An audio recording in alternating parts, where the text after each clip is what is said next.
l'Obs national dañ faa gis ñu daal di publier li nga xam ni moom moo di convocation bu maître Dior Diagne convocation boobu nag am lu mu jur ci réew mi ndax ñu bëri ñu ngi ciy commentaire di laaj naan ndax dëgg la am déet. l'Obs national nag liñ ca def lenn kese la mooy que ne kii di maître Dior Diagne kii di Maham Diallo nekk doyen des juges daf ko convoqué fa nga xam ni moo di ca tribunal ba ngir daal di koy déglu waaye nag lañ ca gis mooy maître Dior Diagne moom dafa refuser catégoriquement de déférer à l'appel de Maham Diallo appel boobu nga xam ne nag moom la ñëpp di kaas di wax ne bu fekkente ne loolee dëgg la nekk na loo xam ne lu doy waar la ci réew mi te day firndeel encore une fois que ne suñu Sénégal gi justice bi tëddeewul njaaxaanaay ndax tey exemple bu gàtt bi ñuy joxe mooy Ousmane Sonko keroog ña ngi ko convoqué ci le 3 novembre bi ñu weesu moom mu daal di jël otoom ànd ak ay garde du corps am dem wuyu ji Maham Diallo ca appel ba nga xam ni daal di woon na ko koy lancé. tey maître Dior Diagne bu fekkente ne L'Obs li mu wax ni dëgg la ñu convoqué ko mu bañ a déférer ji à l'appel nekk na loo xam ne lu doy waar la ndax bu doon Ousmane Sonko moo ko def waxuma la sax gendarmerie ak police waaye boo moytuwul ba waa marine nationale dañ leen jëli ji boole ci waa sapeur pompier waa BIP ñi nga xam ne ñooy parachutistes yi ñëpp dajale leen ne leen dem leen kër Ousmane Sonko ngeen indil ma ko fii ci bureau doyen des juges ndax kat moom yabul nit ñi te nekkul koo xam ne lu ko neex lay def ci réew mi. waaye tey maître Dior Diagne la jabaru Antoine Félix Diome ministre de l'intérieur moo tax tey am na protection yu ko neex ndax ka nga xam ni mooy jiite ñooñu ñëpp moom mooy nekk ab borom këram moo koy protéger il est son bien-aimé. moo tax nag Sénégal gii dañ fiy jàngat ne amut loi boo xam ne tey jii dëgër na fi dëgër goo xam ne nit ñi dañ koy daal di respecter suñu ay institutions itam duñ ci mën dara waaye tey liñ naan nul n'est au-dessus de la loi nekku fi en vigueur au contraire kii di maître Dior Diagne elle est au-dessus de la loi ndax kat moom moo nekk jabaru ki nga xam ne moom moo yor ñi nga xam ne ñooy yor tenue ñiy exercer loo la loi. loolee nag di wane encore une fois que ne suñu Sénégal gii nekk na réew moo xam ne war nañ koo xoolaat bu baax a baax ñun lii di fi am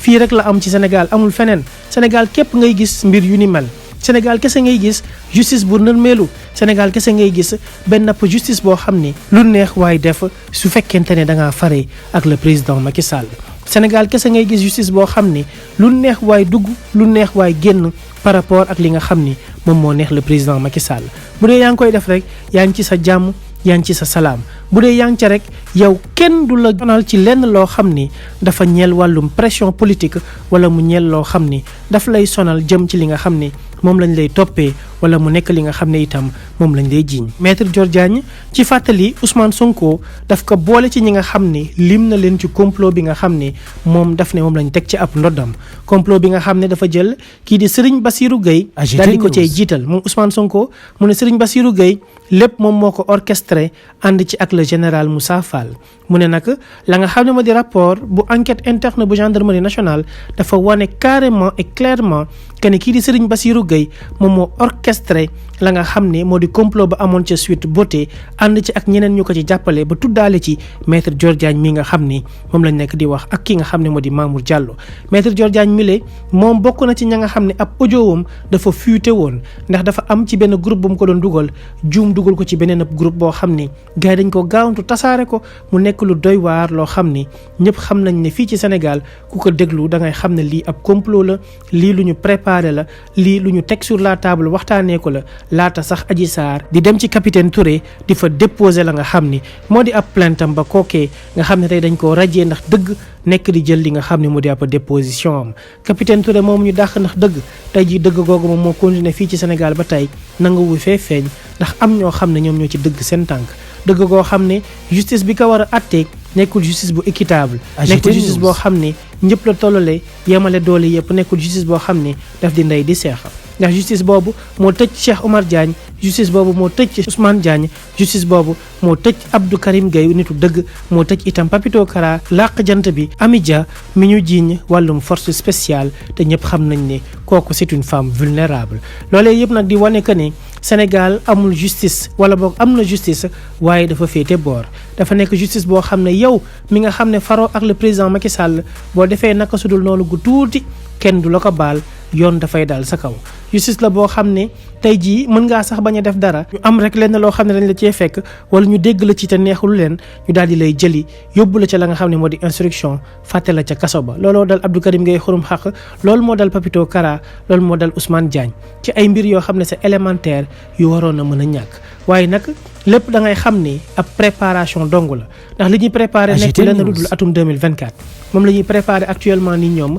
ngir xool naka la ñuy def ngir toggaat ci réew mi moo tax képp koo xam ne rek yaa ngi leen di déranger dañ lay teel a éliminer denc la làq la jant bi bu ko defee da ngay mel ni Pape Alé Niang dootoo mën a wax ndax ñëpp xam nañ ne Pape Alé Niang bu fi nekkoon dina indi ay information yu leer nañ par rapport ak l'Obs national li nga xam ne daal dina koy publier dina indi ay xibaar yu wér te wóor par rapport ak Sidi Mohamed Mbaye mi nga xam ne ñi ngi ko doon auditionné yàggul dara dina indi ay xibaar yu wér te wóor par rapport ak maître Dior Diagne mi pour xam kañ lañ ko convoqué ban jour la ak nan la fay demee ak moom lan moo waral mu bañ a wuyu ji ca la nga xam ne moom lañ ko woo bu fekkente ne loolee xibaar bu wér la dinañ leen ko toppal nag équipe bu AGT News ngir saasu ne ñu leen ci dégtal ay xibaar yu wér te wóor waaye itam di ci def ay jàngate waaye laata loolu ñun sénégalais yëpp nañu jéem a conscient ci li nga xam ne moo xew ci suñu am réew nag li fi xew nekkul lenn lu dul benn parparloo boo xam ci daa am ci suñu ab justice suñu am réew li fi am nekkul lenn lu dul justice boo xam ne tëddeewul njaaxaanaay suñu am réew li fi xew nekkul lenn lu dul justice boo xam ne daf fi nekk pour les forts et non pour les faibles les forts nag nekkul ñenn ñu dul ñi nga xam ne ñoo ŋànk nguur gi ndax ñoom ñoo am doole ñoo yor armée bi yor gendarmerie yor police yor douane yor lépp loo xam ne dafa corps du métier ak itam ay takk der yoo xam ne mën nañ di intervenir à tout moment ñoom ñoo gérer lépp ba ci armée bi moo tax ñu naan les forts ndax ñoom ñooy les forts actuellement mais nag force dëggantaan bi nekkul ci ñoom mi ngi au niveau de la souveraineté mi ngi au niveau du peuple sénégalais qui est un peuple souverain un peuple digne un peuple respectueux un peuple qui a confiance en lui un peuple qui a intérêt à ce que mu révolté wu ndax kat atum 2024 bés bu ko deful rek dina am loo xam ne dina xew ci réew mi te bu boobaa ce sera regrettable atum 2024 la nga xam ne moom la ñuy xaar te mu nekk loo xam ne ñëpp bëgg nañ ko mooy nguur gi nekk en place daal di nekk nguur gu ñuy remplacer nekk nguur guy dem yoonam céder la place aux Sénégalais qui en valent la peine céder la place aux Sénégalais qui aiment leur pays céder la place aux Sénégalais qui sont là rien d'autre que pour défendre l'intérêt des Sénégalais mais aussi pour servir le Sénégal et non pour se servir parce que nag ñi fi nekk ñu bëri seen bopp lañ fi nekkal dañuy tibb di def seen ay poche di tibb di dugal seen ay compte bancaire te amul benn njëriñ boo xam ne ñoom amal nañ ko Sénégal moo tax nag faw Sénégalais yëpp ànd booloo nekk benn ngir daal di xeex li nga xam ni moo di lu jëm ci 3e mandat ndax bés bu amaatee ci réew mi rek dina jural jafe-jafe sénégalais yi te ñi nga xam ne ñëpp cité nañ leen ci dossier bi nga xam ne dafa ñeel Sonko ak Adji Sarr nañu fexe ba ñoom ñëpp ñu daal di wuyu ji comme ni ko Ousmane Sonko defee comme ni ko Ndeye Khady Ndiaye defee comme képp koo xam ne dañ laa woo ci wàllum justice wala ñi ñu kidnappé comme garde corps yi Ousmane Sonko yi ak Pape Alé Niang daal di leen yóbbu bu ko defee li nga xam ne moo di justice daal di def liggéeyam comme ñoom niñ ko tàmm di waxee ndax maître Dior Diagne dafa di yoon mu daal di wuyu ji kii di Maham Diallo war naa convoqué itam Serigne Bassirou Gueye war naa convoqué Mamour Diallo war naa convoqué itam képp koo xam ne rek laalee nga si boobu lépp dossier ndax kat ñoom ñëpp lañ ci tudd ba ci général Moussa Fall te mbir mi faw mu leer ngir sénégalais yi mën a dellu ci jàmm ja ñu nekkoon waaye itam mën a génn ci coow lu jëm ci Sonko ak Adji Sarr. AGT News mbokki internet yi safoo setaan AGT News lii moo nekkoon suñu jàngat abonné leen ci suñu chaîne saa su ne ngeen di am ay xibaar ak i jàngat yu wér te wóor.